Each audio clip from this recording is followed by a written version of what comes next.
everyone, it's Bethany from Beth and Books and welcome back to this book nook. I have literally hit pause and then record from my last video. My last video being my birthday book haul part 1. It is my birthday right now, and as you can tell from the title of this video, I would like to refresh my TBR. Let me be real with you guys. Over on my Instagram account, we have been reading The Priory of the Orange Tree. When I say we, I mean the other people who are in the group, not me. And I feel a bit of a fraud. I feel like I should be reading it, especially as the host. But my reason, I don't think it's an excuse, my reason is that we've come out of lockdown here in New Zealand. Thank you for your support on the COVID diaries, by the way.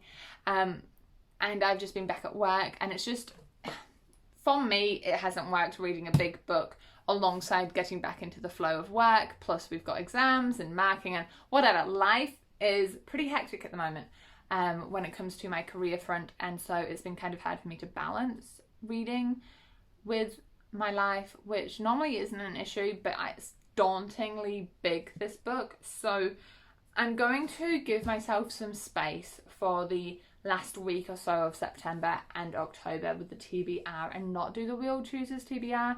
I'm really sorry if that's disappointing for some of you. They are a really popular video series on this channel. Again, thank you for the support with that.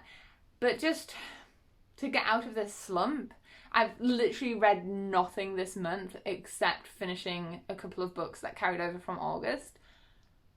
I just need to be able to have some more autonomy of my own books. So if you want to keep watching and see what I end up choosing for the next few weeks of September and spooky October, please keep on watching. Alright team, step 1, I need to clear out my TBR shelf and read me basket so we have a space to put the books. Just a quick overview of the books I didn't read. Oh, whoops, sorry Dark Dawn. These were all the ones in my TBR basket and I just didn't read them, guys. It's just, like I say, it was a slump. So they're going back on my shelf. I will... Oh my gosh, I'm sitting in an absolute mess, but I will deal with that after this video. Alright team, so I have 10 books here. 10? 1, 2, 3, 4, 5. Yeah, 10 books here in front of me that I really want to read for the next upcoming weeks. I've kind of gone with a dark, spooky, horror vibe because of course it's Halloween. Kiwis, we don't really do Halloween, but I can make myself do Halloween thanks to the books I read. So the first one I want to get to is book 2 in the Witcher series. This is called Time of Contempt, and obviously I can't say much about it without spoiling the prequels and the first book. One thing I will say is that the Witcher season 1 on Netflix followed the first prequels, the first 2 prequels, and so I really want to read at least the first 2 books before watching season 2 when it comes out, because I don't want it to accidentally spoil my reading experience. So I'm just trying to keep on top of this series, and it also helps that it's not too long. I found myself getting through them decently fast, and I felt like the first book was setting up the politics of the world, so I'm really hoping we get more action in this one. I do have a bit of a lisp, don't I? So yeah, that's book 2 in the series. Book 2 I want to read is Treasure Island. So in my birthday haul, I did haul this one, and it's just a classic I've been really wanting to read for a long time. This one is about the classic Long John Silver. I have gone my entire life without knowing the story of Long John Silver, except knowing he was like a baddie pirate. And when I read the blurb, it's about a group of baddie pirates. Gang of murderers is what the blurb says. I just need to know what happens. And again, a running theme, I think anyway, is that these books aren't too big and daunting. So I can get through this. It's only 250 pages and feel successful. So that's a classic that I am trying to read. The next one is The Shining by Stephen King. This one I am buddy reading with my friend Chloe, and we're going to get through this novel together. Again, one of my running jokes is that I own so many Stephen Kings and I haven't read them. Well, no more. I say I shall read The Shining, and I am interested in Stephen King, obviously, and The Shining is one of his more famous ones. In Ready Player One, which I've taught with my Year 9s, there's a clip from The Shining. So I am intrigued about the book and how it refers to the movie a little bit too, just because, you know, that's a link I have. I will say the words in this are quite small, so I'll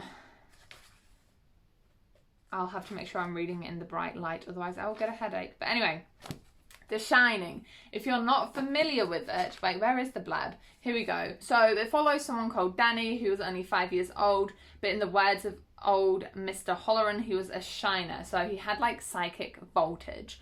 When his father became a caretaker of a hotel, our boy Danny's visions grew. They just got more imaginative. He saw them more clearly.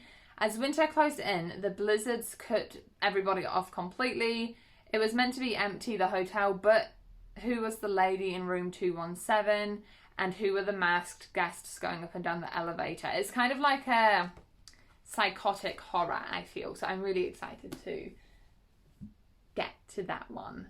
The next two are arcs. Thank you very much to HarperCollins New Zealand. I always say when I'm requesting novels, I'm genuinely requesting ones I want to read, and I have been holding on to these two because I felt like they would be perfect for October. This one is Sebastian Fitzek's new novel called Seat 7A. Just look at that creepy hand. So it takes place in an aeroplane, and 7A is supposedly the statistically worst place to be sitting if you have any sort of air accident.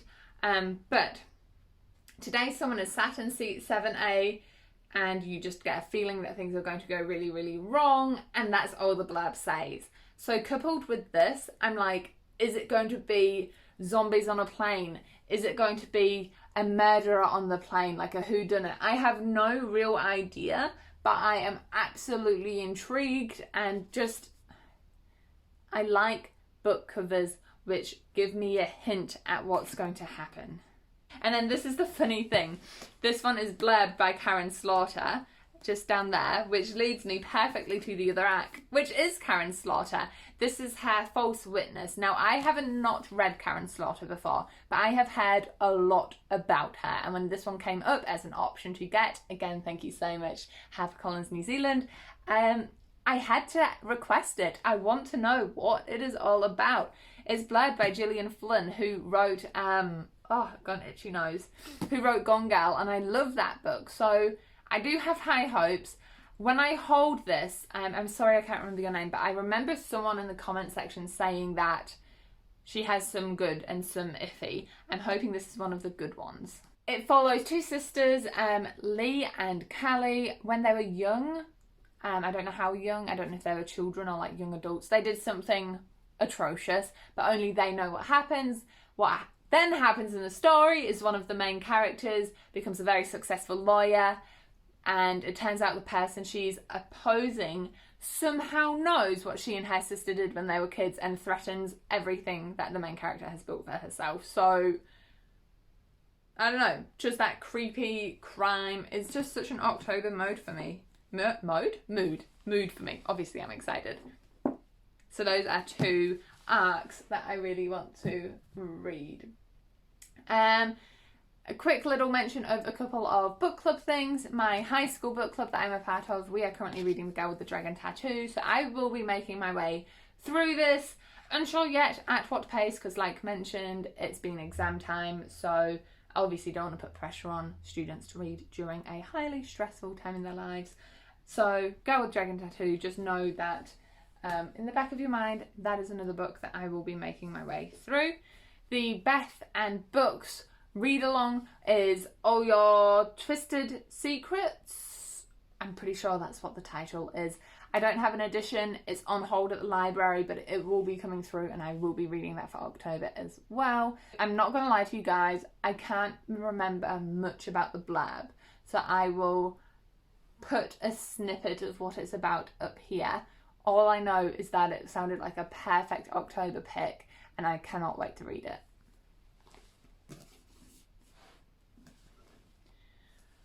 Another book I just hold for my birthday is Four Dead Queens. It's about somebody who is a I think they are a queen. It's called a quadara. I'm assuming that means a queen. One of the queen's most skilled thieves stumbles upon a valuable package from a messenger, uncovers some sort of conspiracy. All of the 4 queens of the region get killed because of said conspiracy, and it's just like a, what the heck is happening?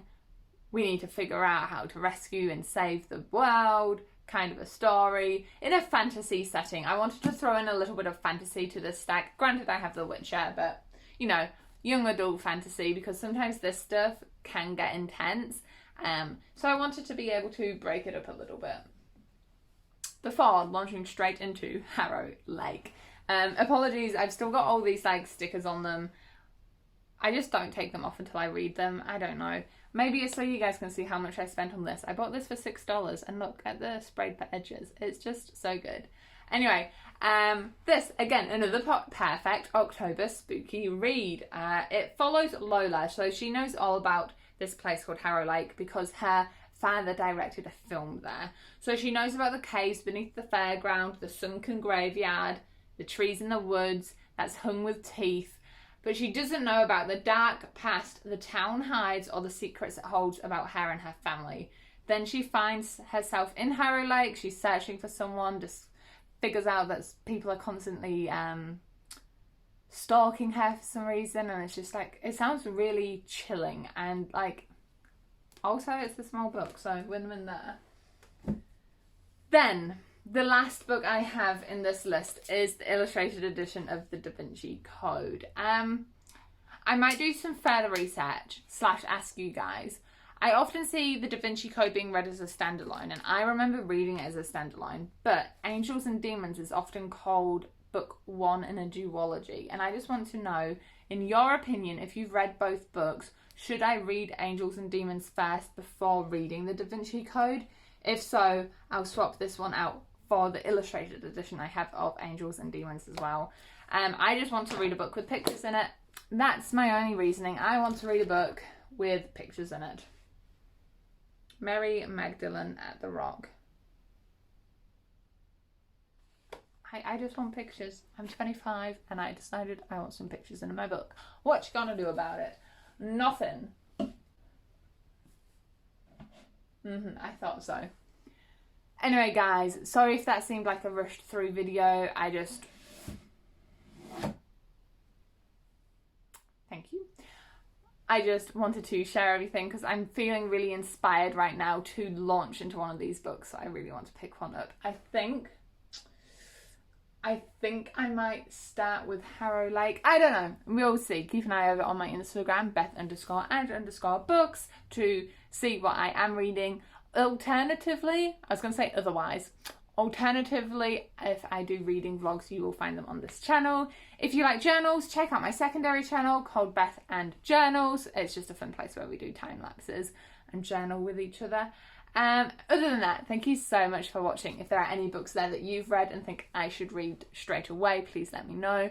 Also, if there's any you've read that have triggers that you think I might want to know, let me know please. I always appreciate that, especially so I can pass it on if I recommend the book before I've read it. You know how that happens sometimes. Anywho, thank you for making it to the end of this video. Enjoy all the places you go in your own reading adventures, and I will see you in the next video. Mwah! Bye guys.